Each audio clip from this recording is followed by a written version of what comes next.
இது அஜப் நகரோட கதை. அஜப் நகர்ல கோபி தன்னோட மனைவி ஷீலா கூட வாழ்ந்து வந்தாரு. கோபி ஒரு ஏழை.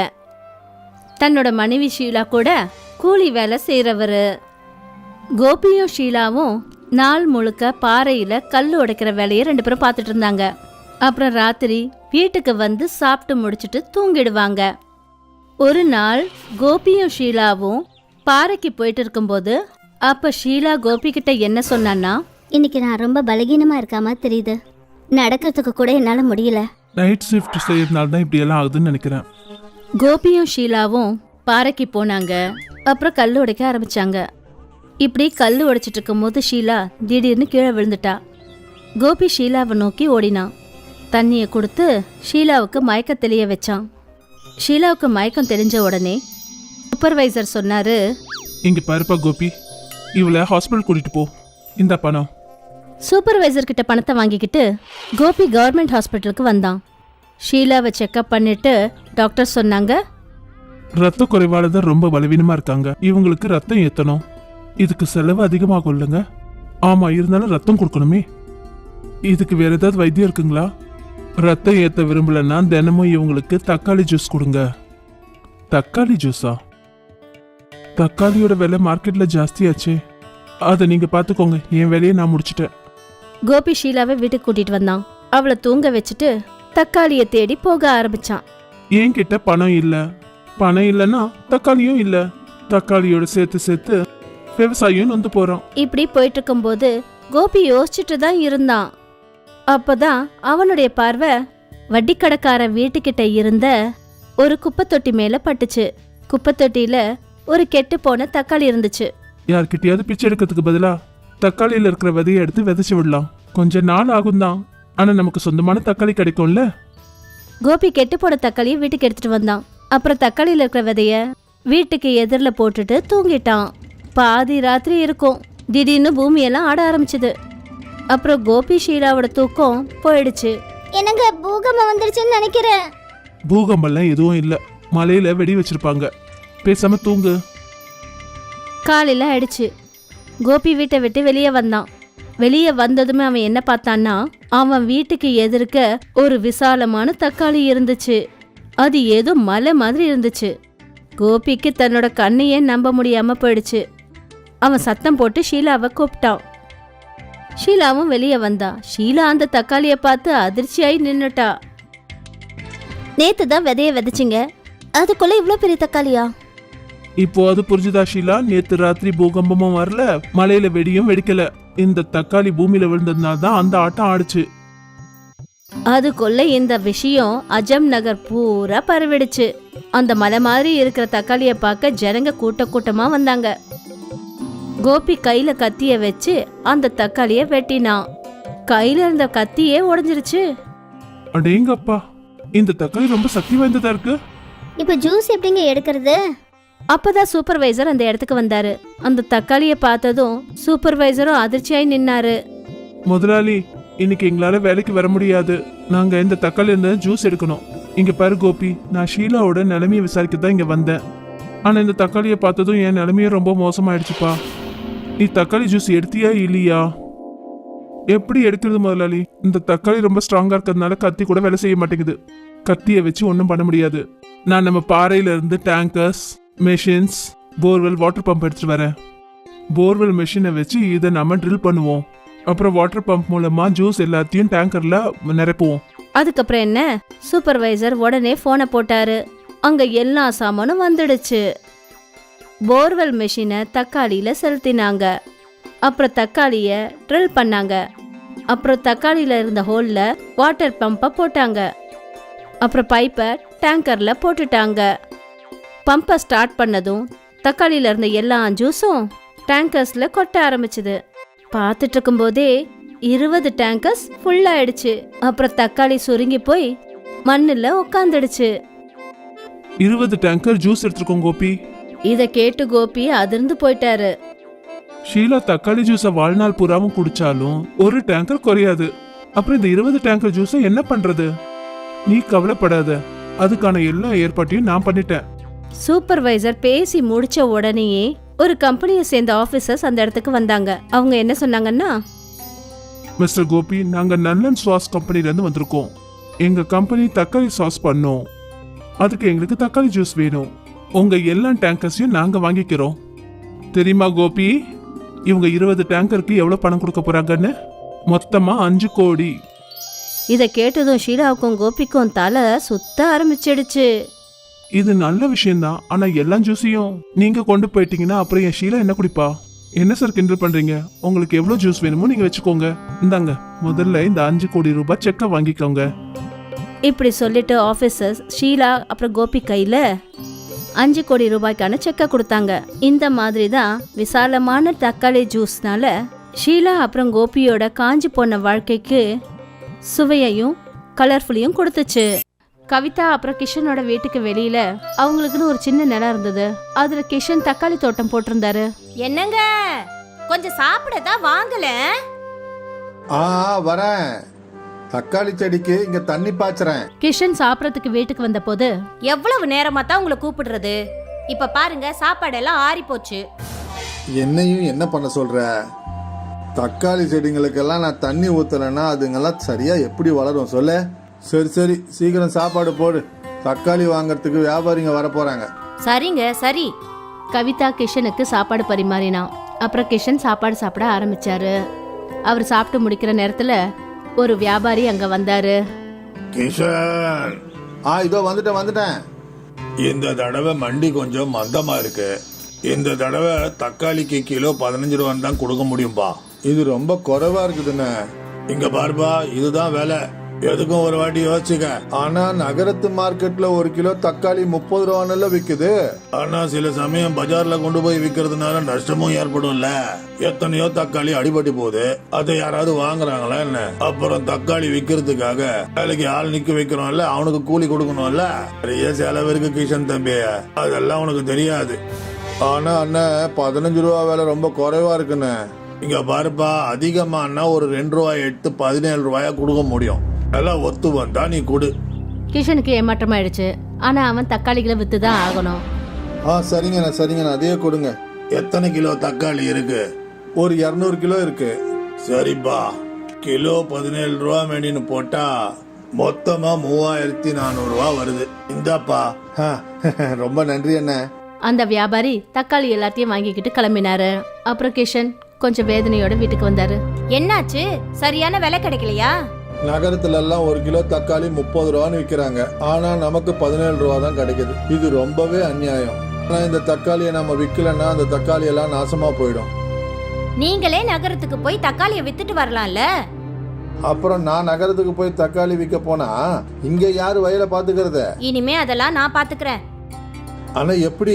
நீ வீட்டு வேலையை பாப்பியா இல்ல தோட்ட வேலையை பாப்பியா? நீங்க கவலைப்படாதீங்க, நான் காலையிலேயே வீட்டு வேலை எல்லாத்தையும் முடிச்சிட்டு நம்ம தோட்டத்தையும் பாத்துக்கிறேன். அதுவும் இல்லாம விவசாயம் பண்ண நீங்க சொல்லி கொடுத்துருக்கீங்க. அது நிஜம்தான். ஆனா நம்மளால அது முடியுமா? முயற்சி பண்ணி பார்க்கலாம் இல்ல? ஆமா. அப்புறம் முடிவாயிடுச்சு. அதாவது கவிதா தக்காளி தோட்டத்தை பார்த்துப்பா. அப்புறம் கிஷன் நகரத்துல இருக்கிற மார்க்கெட்டுக்கு போய் தக்காளியை விற்க போவாரு. ஒரு வாரத்துக்கு அப்புறம் புது தக்காளிங்க விளைஞ்சது. அப்புறம் கிஷன் தக்காளி எல்லாத்தையும் டெம்போல நிறைச்சுக்கிட்டான். இன்னைக்கு முதல் நாள். எல்லாம் நல்லபடியா நடக்கும்னு நம்பிக்கை இருக்கு. எல்லாம் சரியா நடக்கும், கவலைப்படாம போங்க. கிஷன் நகரத்துல இருக்கிற மார்க்கெட்டுக்கு கிளம்பிட்டான். அங்க மார்க்கெட்டுக்கு போனதுக்கு அப்புறம் அவன் தன்னோட டெம்போலயே தக்காளி விற்க ஆரம்பிச்சிட்டான். அண்ணா வாங்கிக்கங்க, புதுசா பறிச்ச தக்காளி, புதுசா தோட்டத்துல பறிச்ச சகப்பு தக்காளி. வாங்க வாங்கிக்கோங்க. வெறும் கிலோ 30 ரூபா தான். 1 கிலோ 30 ரூபாவா? ஆமாங்க அக்கா. மத்த கடையில எல்லாம் 35 ரூபாய் கிலோ. நான் உன்கிட்டே வாங்கிக்கிறேன்ப்பா. எனக்கு 2 கிலோ கொடு. எனக்கும் 2 கிலோ. எப்பா எனக்கு 1 கிலோ. கொஞ்ச நேரத்துல கிருஷ்ணனோட டெம்போக்கு முன்னாடி கூட்டமா ஜனங்க வந்துட்டாங்க. 4 மணி நேரத்துல அவர்கிட்ட கொஞ்சம் தக்காளி தான் மிச்சம் இருந்தது. தக்காளி இருக்குங்களா? வெறும் 4 கிலோ தாமா இருக்குது. எல்லாத்தையும் என்கிட்ட கொடுத்துருங்க. சிட்டியில இருக்கிறவங்களுக்கு நல்ல ஃப்ரெஷ்ஷான தக்காளி குறைஞ்ச விலையில கிடைச்சதும் உடனே எல்லாமே வியாபாரம் ஆயிடுச்சு. அதுக்கப்புறம் கிஷன் அதே டெம்போவை எடுத்துக்கிட்டு கிராமத்துக்கு வந்தாரு. கிஷன் டெம்போக்காரருக்கு 1000 ரூபாய் பணம் கொடுத்தாரு. இங்க பாரு கவிதா, இன்னைக்கு நாள் உண்மையிலேயே ரொம்ப நல்லா இருந்தது. எல்லா தக்காளியும் வித்துருச்சா? ஆமா, எல்லாமே வித்து போச்சு. மொத்தமா சேர்த்து 250 கிலோ தக்காளிக்கு 7,500 ரூபாய் கிடைச்சது. 1000 ரூபாய் டெம்போக்காரனுக்கு கொடுத்துட்டேன். இப்போ மீதம் இருக்கிறது 6,500 ரூபாய். வாவ், இன்னைக்கு உண்மையிலேயே நாள் ரொம்ப நல்லா இருந்தது. நான் தான் அப்பவே சொன்னேன்ல. ஒரு விஷயம் நல்லா புரிஞ்சுக்கிட்டேன். சிட்டியில இருக்கிற பெண்கள் தக்காளியை தேர்ந்தெடுக்கும் போது நல்லா சிகப்பா இருக்குதான்னு பார்த்து எடுக்கிறாங்க. அப்படின்னா தக்காளி இன்னும் செவப்பா வளர்றதுக்கு நாம ஏதாவது செஞ்சாகணும்ல. யூடியூப்ல தேடுவோம், ஏதாவது நிச்சயமா கிடைக்கும். கிஷன் யூடியூப்ல சர்ச் பண்ணாரு. அதுல அவருக்கு ஒரு வீடியோ கிடைச்சது. அப்ப தக்காளி செடியில இந்த பவுடரை தெளிக்கணுமா? ஆனா இது எங்க கிடைக்கும்? சிட்டில நிச்சயமா எங்கேயாவது ஒரு இடத்துல கிடைக்கும். நாளைக்கே நகரத்துக்கு போய் இத வாங்கிட்டு வந்துருங்க. சரி. மறுநாள் மறுபடியும் கிஷன் நகரத்துக்கு வந்தாரு. அவர் அந்த ஃபர்டிலைசரை வாங்கினாரு. அண்ணே, இதனால எந்த தீங்கும் கிடையாது இல்லண்ணே? இங்க பாருங்க, அதிகமான அளவுல போட்டாதீங்க. பேக்கெட்ல எவ்வளவு போட்டிருக்கோம் அந்த அளவுக்கு மட்டும் போடுங்க. சரிங்க. கிஷன் அந்த கெமிக்கல் ஃபர்டிலைசரை வாங்கிக்கிட்டு தன்னோட வீட்டுக்கு வந்தாரு. கவிதா அவருக்காக காத்துக்கிட்டு இருந்தா. இந்தாம்மா கெமிக்கல் ஃபெர்டிலைசர். கடைக்காரர் என்ன சொன்னாருன்னா, இதுல எவ்வளவு அளவு போட்டிருக்கோ அவ்வளவு மட்டும் பயன்படுத்த சொன்னாரு. அதை விட கொஞ்சமாவது அதிகம் போட்டக்கூடாது, சரியா? இந்த கெமிக்கல் ஃபெர்டிலைசர்னால பெருசு பெருசா தக்காளி வளருமா? அதாவது அதோட சைஸும் பெருசாகுமா? ஆமா. நல்ல விஷயம்தான். மறுநாள் கிஷன் அவனே அந்த கெமிக்கல் ஃபர்டிலைசரை தன்னோட வயல்ல போட்டான். இங்க பாரு கவிதா, நம்ம விவசாயத்துக்கு 2 கைப்பிடி கெமிக்கல் ஃபெர்டிலைசர் போதுமானது. சரிங்க, நான் ஞாபகம் வச்சுக்கிறேன். ஃபர்டிலைசர் போட்ட கொஞ்ச நாள்லயே செடியில நல்ல செவந்து போய் பெரிய பெரிய தக்காளியா வளர்ந்துருந்தது. இந்த கெமிக்கல் ஃபெர்டிலைசர் உண்மையிலேயே அற்புதமா இருக்குங்க. பாரு, இந்த முறை எவ்வளவு பெரிய பெரிய தக்காளி வளர்ந்துருக்குன்னு. கிட்டத்தட்ட 350 கிலோ தக்காளி எடுத்திருக்கேன். அடேங்கப்பா, இதனால நமக்கு நிறைய லாபம் கிடைக்கும்ல. சரி, நான் நகரத்துக்கு கிளம்புறேன். இதெல்லாம் விற்கணும் இல்லையா? நீ இந்த ஃபெர்டிலைசரை தண்ணியில மிக்ஸ் பண்ணி தெளிச்சு விடு. ஆனா அளவு மட்டும் ஞாபகம் வச்சுக்கோ, என்ன? நிச்சயமாங்க. கிஷன் தக்காளி எல்லாத்தையும் டெம்போல நடிச்சுக்கிட்டு கிளம்பிட்டாரு. இங்க கவிதா ஃபர்டிலைசரை வயல்ல தெளிக்கணும். 2 கைப்பிடிக்கே இவ்வளவு பெரிய தக்காளியா? அப்ப நான் 3 கைப்பிடி சேர்த்துக்கிறேன். இன்னும் விளைச்சல் ரொம்ப நல்லா இருக்கும். கவிதா 3 கைப்பிடி அளவுல கெமிக்கல் ஃபர்டிலைசரை தண்ணியில மிக்ஸ் பண்ணி தக்காளி செடிகள்ல தெளிச்சு விட்டா. அடுத்த முறை வளர்ந்த தக்காளி எல்லாம் முன்ன விட கொஞ்சம் பெருசா இருந்தது. வாவ், ரொம்ப அற்புதமான பொருள். அப்புறம் என்ன, கவிதா அப்புறம் தொடர்ந்து கெமிக்கல் ஃபர்டிலைசரை தேவைக்கு அதிகமா தண்ணியில மிக்ஸ் பண்ணி செடிகள்ல தெளிச்சா. நாம கொஞ்ச நாளைக்கு கெமிக்கல் ஃபெர்டிலைசரை யூஸ் பண்ணவே கூடாது. ஆனா ஏன்? ஏன்னா அதிகமான கெமிக்கல் ஃபெர்டிலைசரை பயன்படுத்துறதுனால செடிக்கும் மண்ணுக்கும் பாதிப்பு ஏற்படும். இதுல என்னங்க பெருசா பாதிப்பு வந்துட போகுது? இது உண்மையிலேயே நல்ல மருந்து தாங்க. கவிதா, தேவைக்கு அதிகமான எந்த ஒரு பொருளும் நிச்சயமா பாதிப்பை தான் ஏற்படுத்தும். நீ அடுத்த 2 விளைச்சலுக்கும் கெமிக்கல் ஃபெர்டிலைசரை பயன்படுத்தாத. சரிங்க, நீங்க சொன்னா சரிதான். கவிதா கிஷனுக்கு சரின்னு சொல்லிட்டா. ஆனா அவ மனசுல இன்னும் கெமிக்கல் ஃபர்டிலைசரை பயன்படுத்தணும்னு நினைச்சிட்டா. அதனால கிஷன் அவ்வளோ தூரம் வேண்டான்னு சொல்லி கூட கவிதா செடிங்க மேல கெமிக்கல் ஃபர்டிலைசரை பயன்படுத்தினான். அடுத்த விளைச்சல்லையும் தக்காளி ரொம்ப பெருசா இருந்தது. அதை பார்த்துட்டு கிஷன் ரொம்ப அதிர்ச்சி ஆயிட்டாரு. இந்த தக்காளி இவ்வளவு பெருசா எப்படி வளர்ந்தது? கெமிக்கல் ஃபர்டிலைசரை பயன்படுத்தினியா என்ன? இல்லையே, நான் மருந்து தெளிக்கவே இல்லையே. ஒருவேளை முதல்ல போட்ட கெமிக்கலோட விளைவா இருக்கும். அப்படியும் கூட இருக்கலாம். கவிதா கிஷன் கிட்ட போய் சொல்லியே தக்காளி செடிகள்ல கெமிக்கல் ஃபர்டிலைசரை தெளிச்சுக்கிட்டு இருந்தா. கவிதாவோட மனசுல அதிகமான லாபத்தை சம்பாதிக்கணும்ன்ற ஆசை இருந்தது. சில மாசங்களா எல்லாம் நல்லா தான் இருந்தது. ஆனா மெல்ல மெல்ல சில தக்காளி செடிகள் காஞ்சி போக ஆரம்பிச்சது. அடடா, என்ன ஆச்சு? இதுங்களுக்கு என்ன ஆச்சு? நேத்து வரைக்கும் நல்லா இருந்துச்சே. அநேகமா கெமிக்கல் ஃபர்டிலைசரோட விளைவா தான் இருக்கும். நான் இந்த செடியை பிடுங்கி வீசிடுறேன். இங்க ஒரு புது செடியை வைப்போம். அப்புறம் இது மொத்த வயலையும் நாசமாக்கிடும். சரிங்க. கிஷன் செத்து போன செடிகளை பறிச்சுட்டு அங்க புதுசா செடியை நட்டான். ஆனா அடுத்த நாள் அந்த செடியும் செத்து போச்சு. அட ராமா, ஏன் இப்படி ஆகுது? மறுபடியும் ஏன் இந்த செடி இப்படி ஆயிடுச்சு? தெரியலையே. நான் போய் வேளாண்மை விஞ்ஞானியை கூட்டிட்டு வரேன். கிஷன் பக்கத்துல இருந்த வேளாண்மை தொழில் அங்கேருந்து ஒரு விஞ்ஞானிய வயலுக்கு கூட்டிட்டு வந்தாரு. இங்க பாருங்க, இந்த செடியை நேத்து தான் நாங்க நட்டோம். அப்புறம் இதோட நிலைமை இன்னைக்கு இப்படி இருக்கு. நான் இந்த மண்ணை சோதனை பண்ணி பார்க்கணும். விஞ்ஞானி கொஞ்சம் மண்ணை சாம்பிளுக்கு எடுத்துக்கிட்டாரு. அந்த மண்ணை அவரு சோதனை பண்ணி பார்த்த போது அந்த மண்ணுல தேவைக்கு அதிகமான கெமிக்கல்ஸ் கலந்திருந்தது. உங்க மண்ணு கெட்டு போயிடுச்சு. நீங்க தேவைக்கு அதிகமான கெமிக்கல் ஃபர்டிலைசர் யூஸ் பண்ணதுனால உங்க மணல்ல வெறும் கெமிக்கல்ஸ் மட்டும்தான் இருக்கு. இங்க இனிமே செடி வளர்றது ரொம்ப கஷ்டம். இப்போ மீதி இருக்கிற இந்த செடிகள்ல தயவு செஞ்சு கொஞ்சம் கூட ஃபெர்டிலைசரை யூஸ் பண்ணாதீங்க. இதை கேட்டதும் கிஷனும் கவிதாவும் ரொம்ப அதிர்ச்சியில இருந்தாங்க. இது எல்லாத்துக்கும் காரணம் நான் தான். நீங்க வேண்டான்னு சொன்னீங்க, நான் தான் கெமிக்கல் யூஸ் பண்ணேன். கவிதா கிட்ட இருந்த கொஞ்சம் பேராசனால நல்ல ஒரு வளமான நிலத்தை தரிசு நிலமா மாத்திட்டா. ஒருவேளை கெமிக்கலை பயன்படுத்தாம அவங்க விவசாயம் பண்ணிருந்தா ஒருவேளை அவங்க குறைவா சம்பாதிச்சிருக்கலாம். ஆனா அவங்களோட வயல் வளமாவும் அவங்களோட வாழ்க்கை சந்தோஷமாவும் இருந்திருக்கும். நாரங்கபுரம் கிராமத்துல மோகன் தன்னோட குடும்பத்தோட இருக்காரு. மோகன் காய்கறி வியாபாரம் பண்ணி தன்னோட குடும்பத்தை கவனிச்சுக்கிட்டாரு. அவரோட மனைவி ரத்னாவும் அவருக்கு உதவியா இருந்தாங்க. அப்புறம் வீட்டுக்கு வெளியில ஒரு சின்ன இடத்துல தக்காளி தோட்டம் வச்சிருந்தாங்க. மோனியும் கரணும் கூட இந்த வேலையில தன்னோட அம்மா ரத்னாவுக்கு உதவியா இருந்தாங்க. இந்தங்கப்பா, நாங்க தக்காளிகளை பறிச்சிட்டு வந்துட்டோம். இன்னைக்கு இவ்வளோ தக்காளிகள் தான் கிடைச்சதா? ஆமாப்பா, மற்ற தக்காளி எல்லாம் ரொம்ப காயா இருக்கு, அதனால தான் நாங்கள் அதை பறிக்கல. நீங்க நல்ல காரியம் பண்ணீங்க. இந்த தடவை நம்ம வேலை நல்லபடியா போய்கிட்டு இருக்கு. அதனால நம்ம மோனிக்கு உடனே கல்யாணத்தை பண்ணிடணும். ஆ, நானும் அதை தான் யோசிச்சுக்கிட்டு இருந்தேன். நான் என்னோட பெரிய அண்ணன் கிட்ட பேசிட்டேன். நம்ம சீக்கிரமாவே மோனிக்கு கல்யாணம் பண்ணிடலாம். இதுதாங்க சரி.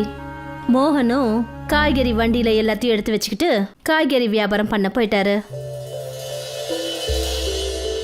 சாயந்தரம் மோகன் ரொம்ப சந்தோஷத்தோட வீட்டுக்கு திரும்பி வந்தாரு.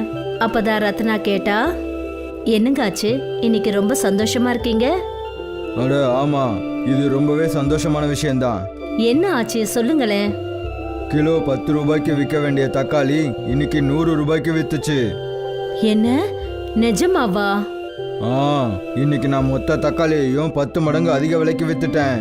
இப்போ நம்ம சீக்கிரமாவே பணக்காரங்களாயிடலாம். இது ரொம்ப சந்தோஷமான விஷயங்க. இனிமே நம்மளோட எல்லா வேலையும் நல்லபடியா போகும். நம்ம மோனியோட கல்யாணத்தையும் ரொம்ப சூப்பரா பண்ணலாம். அவரும் அவரோட குடும்பத்தை சேர்ந்தவங்களும் ரொம்ப சந்தோஷமா இருந்தாங்க. ஆனா இந்த சந்தோஷம் 2-3 நாள் தான் இருந்தது. ஒரு சாயந்தரம் கிராமத்தோட ஜமீன்தார் தன்ராஜ் வந்தாரு. அட மோகன், மோகன் எங்கப்பா இருக்க? கொஞ்சம் வெளியே வாயேன். அதோ வந்துட்டேன். வாங்க தலைவரு. நீ ரொம்ப பெரிய பணக்காரன் ஆயிட்டேன்னு கேள்விப்பட்டேன். அட என்ன தலைவரு, நீங்க என்ன பேசிக்கிட்டு இருக்கீங்க? தக்காளியை விற்று யாராவது பணக்காரங்களாக முடியுமா? அட என்னப்பா, உன்கிட்ட எவ்வளவோ தக்காளிகள் இருக்கு, இருந்தாலும் நீ உன்னை பணக்காரன்னு ஒத்துக்க மாட்டியா? இந்த விலைவாசி அதிகரிப்பெல்லாம் கொஞ்ச நாளைக்கு தான், அப்புறம் என்கிட்ட அதிகமான தக்காளி செடியும் கிடையாது. அப்படின்னா சரிப்பா, நான் சொல்கிறத கேளு, பாதி தக்காளியை என்கிட்ட கொடுத்துடு.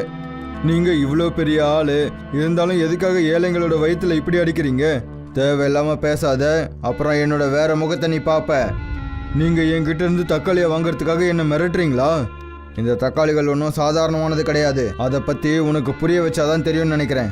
இப்படி சொல்லிட்டு தலைவர் தன்ராஜ் அந்த இடத்த விட்டு போனாரு. 2-3 நாள் இப்படியே போயிட்டு இருந்தது.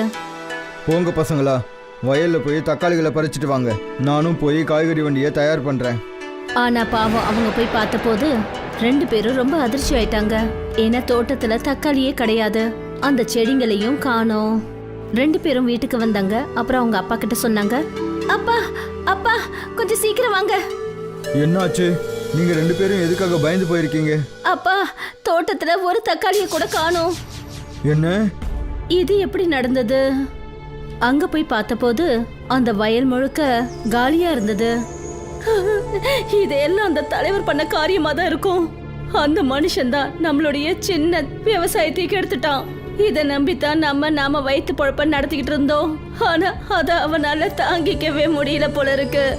ஒருவேளை நான் அன்னைக்கு தலைவர் சொன்ன விஷயங்களை எல்லாம் கேட்டிருந்தேன்னா இப்படி ஒரு நாளை நான் பார்த்திருக்க வேண்டியது இருந்திருக்காது. ஆமா, அப்படி பாதி தக்காளி அந்த ஆளுக்கு கொடுத்திருந்தா இப்ப எல்லாத்தையும் நாம இழந்திருக்க வேண்டிய அவசியம் வந்திருக்காது. இப்ப என்ன பண்றது? நமக்கு பெரிய அநியாயம் நடந்திருக்கு. மோனியோட கல்யாண நாளும் கிட்ட நெருங்கிக்கிட்டே இருக்கு.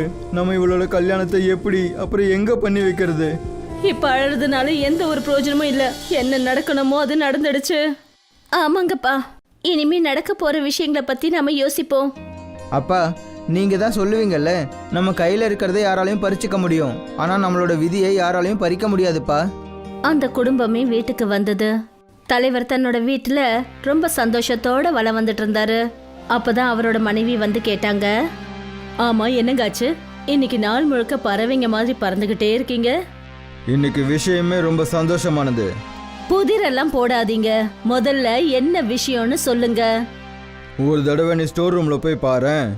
தலைவரோட மனைவி ஸ்டோர் ரூமுக்கு போனாங்க. அவரும் அவங்க பின்னாடியே போனாரு. அந்த ஸ்டோர் ரூம் முழுக்க சிவப்பு தக்காளியால நிறைஞ்சிருந்தது. அவருடைய மனைவி இத பார்த்து அதிர்ச்சியானாங்க. இவ்வளவு தக்காளி நமக்கு எங்க இருந்துங்க கிடைச்சது? நாம ரொம்ப பெரிய பணக்காரங்களா ஆயிட்டோம். இது எல்லாமே என்னோட அறிவால தான் நடந்துச்சு. இருந்தாலும் சொல்லுங்களேன், இவ்வளவு தக்காளியை எங்க இருந்து கொண்டு வந்தீங்க? இப்போ இதை சொல்ல வேண்டிய அவசியம் கிடையாது. உனக்கு எவ்வளோ தக்காளிகள் வேணுமோ அது எல்லாத்தையும் இதுலேருந்து எடுத்துக்க. நான் மற்ற தக்காளிகளை மார்க்கெட்டில் போய் வித்துட்டு வரேன். சரிங்க, 4 காசு வீட்டுக்கு வரும்ல. ஆனா மோகனோட குடும்பமே சோகமா இருந்தது. அவரோட மனைவி அவருக்கு ஆறுதல் சொன்னாங்க. நடந்தது நடந்து போச்சு, மறந்துடுங்க. எதுக்காக இப்படி கவலைப்பட்டுட்டு இருக்கீங்க? என்னால் மறக்கவே முடியலை. என் பொண்ணோட கல்யாணத்தை நான் எப்படி தான் நடத்த போறேன்னு தெரியலை. அப்பா, நம்ம மார்க்கெட்ல இருந்து தக்காளி செடிகளை வாங்கிட்டு வந்து மறுபடியும் விவசாயம் பண்ணலாம்ப்பா. அது வரைக்கும் நீங்க காய்கறி வியாபாரத்தை பாருங்க. நாம மறுபடியும் தக்காளி பயிரிடுவோம். ஆ, இது சரியான வழிதான். நம்ம மறுபடியும் விவசாயம் பண்ணி ஆகணும். இதுக்கு மேல நாம நேரத்தை கடத்தக்கூடாதுன்னு நான் நினைக்கிறேன். எல்லாரும் சேர்ந்து செடிய நட்டாங்க. மோகனோட வாழ்க்கை எப்பவும் போல ஓடிக்கிட்டு இருந்தது. அவரு காய்கறி வியாபாரம் பண்ணாரு. அப்புறம் தக்காளி வளர்றதுக்காக காத்துக்கிட்டு இருந்தாரு. சரி, செடிகள்ல இருந்து தக்காளி எப்போதான் வரும்? ஆமாங்க, ஆனா கொஞ்ச நாளைக்கு காய்கறி வியாபாரத்தை நாம நிறுத்தி ஆகணும். ஏன்னா மோனியோட கல்யாணம் வேற இருக்கு. நிறைய வேலைகளை பார்க்கணும்ல. ஆ, நான் ஒரே நாளில் மொத்த தக்காளிகளையும் வித்துடுவேன். அப்புறம் தாம் தூம்னு கல்யாணத்தை பண்ணலாம். அப்புறம் சில தக்காளிகளை வீட்டுக்காகவும் எடுத்து வச்சுக்கலாம். ஆனா தலையெழுத்து என்ன எழுதி இருந்ததோ யாருக்கு தெரியும்? ராத்திரி பயங்கரமான புயல் காத்து வீசுச்சு. அதனால தக்காளி தோட்டம் மொத்தமும் நஷ்டமாயிடுச்சு. அந்த புயல்னால எல்லா பயிர்களும் நாசமாயிடுச்சு. அப்புறம் பழுத்து போன தக்காளியும் கெட்டு போச்சு. காலையில எழுந்து ரத்னா பார்த்த போது மோகனுக்கு குரல் கொடுத்தா. என்னங்க, இங்க பாருங்க, கொஞ்சம் சீக்கிரம் வாங்க. இப்போ என்னாச்சு? எதுக்காக காலங்காத்தால கத்திக்கிட்டு இருக்க? அங்க பாருங்க, நம்மளோட பயிர்கள் எல்லாமே நாசமாயிடுச்சு.